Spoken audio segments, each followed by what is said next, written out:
오늘 하나님께서 주신 말씀은 고린도전서 15장 50절에서 58절 말씀입니다. 봉독해 드리겠습니다. 형제들아, 내가 이것을 말하노니 혈과 육은 하나님 나라를 이어받을 수 없고 또한 썩는 것은 썩지 아니한 것을 유업으로 받지 못하느니라. 보라, 내가 너희에게 비밀을 말하노니 우리가 다 잠잘 것이 아니요 마지막 나팔에 순식간에 홀연히 다 변화되리니 나팔 소리가 나매 죽은 자들이 썩지 아니할 것으로 다시 살아나고 우리도 변화되리라. 이 썩을 것이 반드시 썩지 아니할 것을 입겠고 이 죽을 것이 죽지 아니함을 입으리로다. 이 썩을 것이 썩지 아니함을 입고 이 죽을 것이 죽지 아니함을 입을 때에는 사망을 삼키고 이기리라고 기록된 말씀이 이루어지리라. 사망아, 너의 승리가 어디 있느냐? 사망아, 내가 쏘는 것이 어디 있느냐? 사망이 쏘는 것은 죄요 죄의 권능은 율법이라.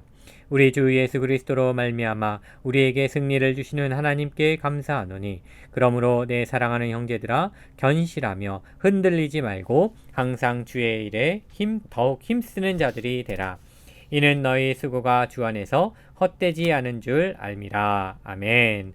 오늘 하나님께서 주신 말씀을 부활의 신앙으로 승리케 하소서, 부활의 신앙으로 승리케 하소서라는 제목으로 함께 나누겠습니다.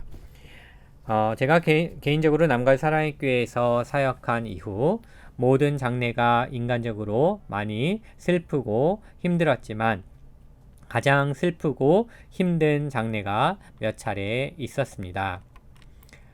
초등학생 딸을 두고 떠난 엄마의 장례, 중학생과 고등학생 아들들을 두고 떠난 엄마의 장례, 중학생 아들을 두고 떠난 엄마의 장례였습니다. 그때마다 생각했습니다. 예수님 믿는 우리에게 부활신앙이 없다면 너무 절망적이어서 이 땅에서 더 이상 살 수 없을 것 같다고.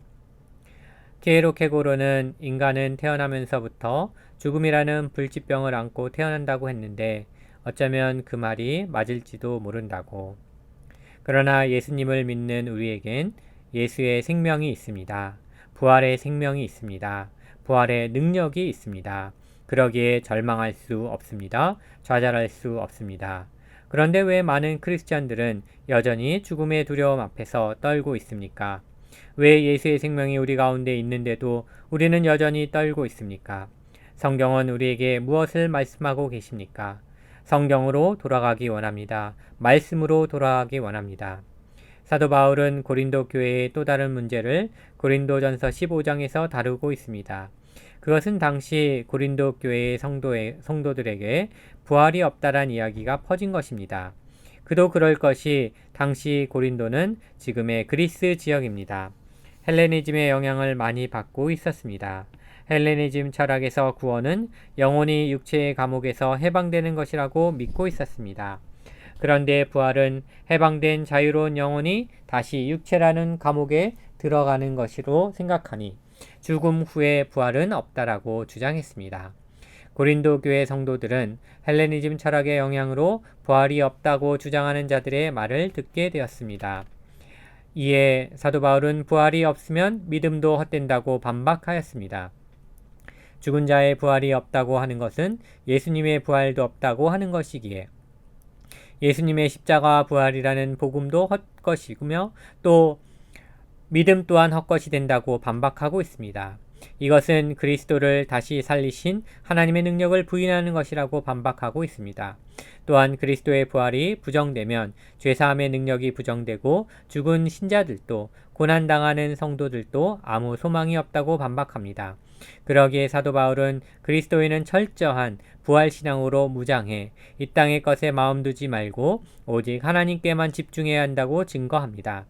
이제 사도 바울은 오늘의 본문에서 부활에 대한 가르침의 결론을 정리해서 말합니다. 그것은 두 가지로 말할 수 있습니다. 첫째, 성도는 썩지 않고 죽지 않는 영광스러운 부활체로 부활하고 변화될 것입니다. 둘째, 견고한 진리의 말씀에 굳게 서서 끝까지 시련과 고난을 이겨내는 사명자로 살아야 된다는 것입니다. 이제 본문의 말씀을 통해서 저와 성도님에게 주시는 하나님의 음성을 함께 듣기를 원합니다. 첫 번째, 썩지 않고 죽지 않는 영광스러운 부활체로 부활하리라.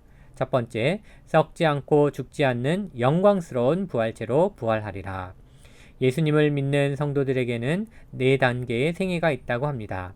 첫째는 모태에서 기간입니다. 어머니 뱃속에서 9개월 정도 있다가 태어나기 전까지의 기간이죠. 둘째는 태어나서 죽기까지 기간입니다. 보통 한평생 산다고 하지요. 셋째는 죽음 이후의 기간입니다. 죽은 육체는 썩어서 흙으로 돌아가고 영혼은 하나님의 품에 안기게 되지요. 넷째는 예수님의 재림시에 죽은 성도는 영광스러운 부활체로 부활하고 살아서 예수님의 부활을 맞이한 성도는 영광스러운 부활체로 변화됩니다. 이것을 본문이 전하고 있습니다. 50절에서 혈과 육은 하나님 나라를 이어받을 수 없다고 합니다. 본문에서 사용된 혈과 육은 자연인을 말합니다. 유대 랍비들이 흔히 죽어서 썩어질 연약한 존재로서의 인간을 말할 때 혈과 육이라고 했습니다. 이러한 세상의 자연인으로서는 하나님 나라를 상속받을 수 없습니다. 다시 말해 죄와 죽음이라는 숙명을 지닌 연약한 존재로서 인간은 영원한 생명을 얻을 수가 없습니다. 그리고 썩는 것은 썩지 아니한 것을 유업으로 받지 못합니다. 이것은 51절에서 비밀이라고 표현합니다. 이 비밀은 이미 하늘에서 결정되어 장차 땅 위에서 실현될 하나님의 구원의 계획입니다. 사도 바울은 이 비밀을 전하고 있습니다. 곧 하나님의 구원의 계획을 계시받아서 예언하고 있습니다. 이 비밀은 무엇입니까? 그것은 예수 그리스도가 재림하실 때 순식간에 일어날 일입니다. 주 예수 그리스도가 나팔 소리가 울려 퍼지는 가운데 황제의 위엄을 가지고 재림하실 것입니다. 그때 첫째, 죽은 자는 썩지 않고 죽지 않는 영광스러운 부활체로 부활할 것입니다. 둘째, 그때까지 살아있는 자는 썩지 않고 죽지 않는 영광스러운 부활체로 변화할 것입니다. 그런데 순식간에 호련히 일어날 것입니다. 눈 깜짝할 사이에 빛의 속도보다 더 빠른 속도로 부활하고 변화될 것입니다. 그때의 상황이 완전히 극복될 것입니다. 그것이 54절의 말씀입니다. 이렇게 기록하고 있습니다. 이 썩을 것이 썩지 아니함을 입고 이 죽을 것이 죽지 아니함을 입을 때에는 사망을 삼키고 이기리라고 기록된 말씀이 이루어지리라. 그렇습니다. 이사야 25장 8절 말씀대로 그때 사망을 영원히 멸하실 것입니다. 주 여호와께서 모든 얼굴에서 눈물을 씻기시며 자기 백성의 수치를 온 천하에서 제하실 것입니다. 이것이 부활의 승리입니다. 사망은 승리할 수 없습니다. 사망은 쏠 수 없습니다. 예수 그리스도가 십자가에서 죄와 사망의 권세를 파하셨기 때문입니다. 이제 56절에서 두 가지 말씀을 하십니다. 첫째는 죄에 대해서, 둘째는 율법에 대해서 말씀하십니다. 첫째, 죄는 사망에 쏘는 것, 즉 벌침이라고 합니다. 왜냐하면 죄는 사망에게 권리를 주기 때문입니다. 죄인 위에 군림할 권리를 주기 때문입니다. 또한 죄라는 벌침을 통해서 사망의 도끼가 사람 속으로 들어가기 때문입니다. 그러기에 죄의 싹은 사망입니다. 둘째, 율법은 죄의 권능입니다.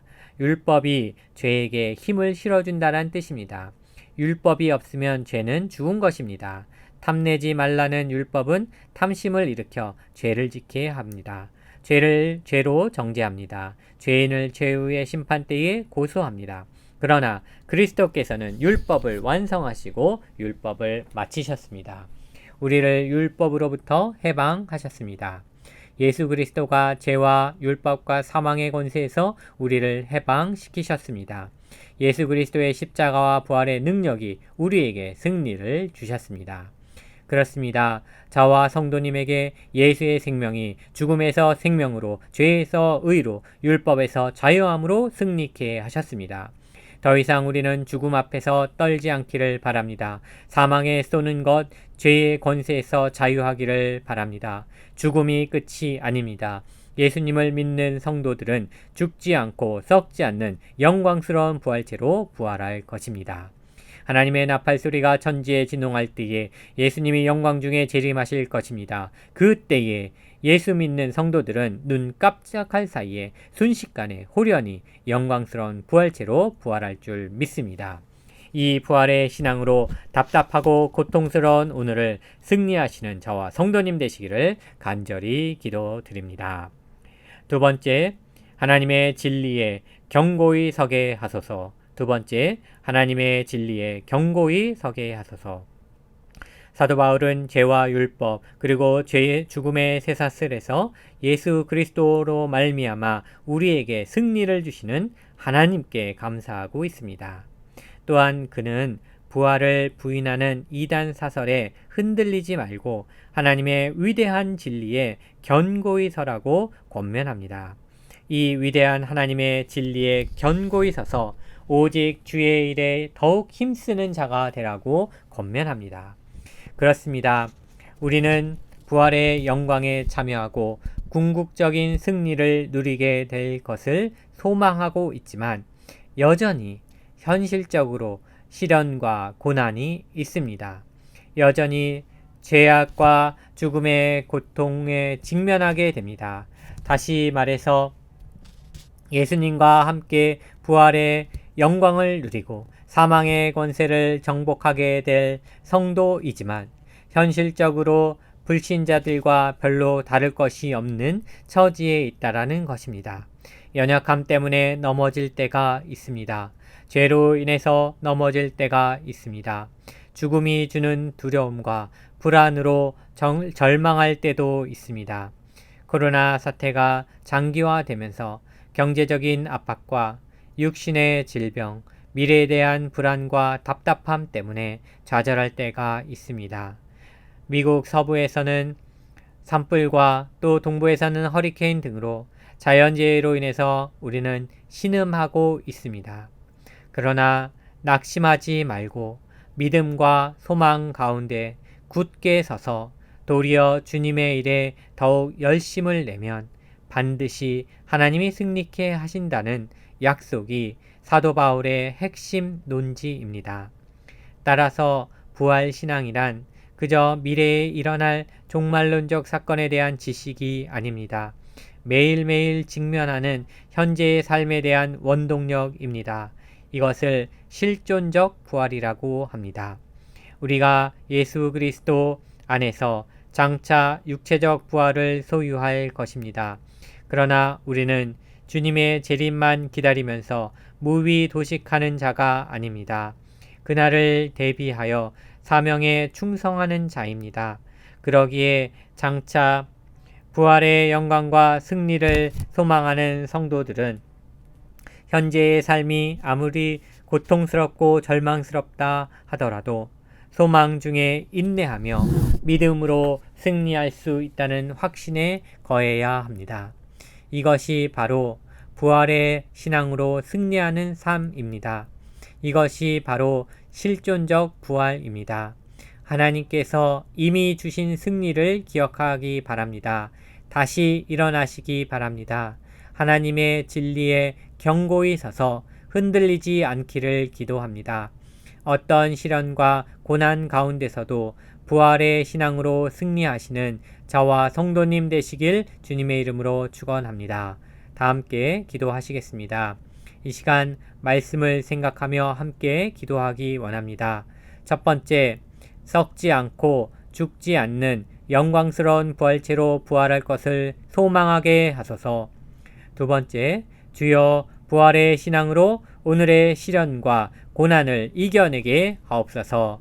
다 함께 기도하시겠습니다.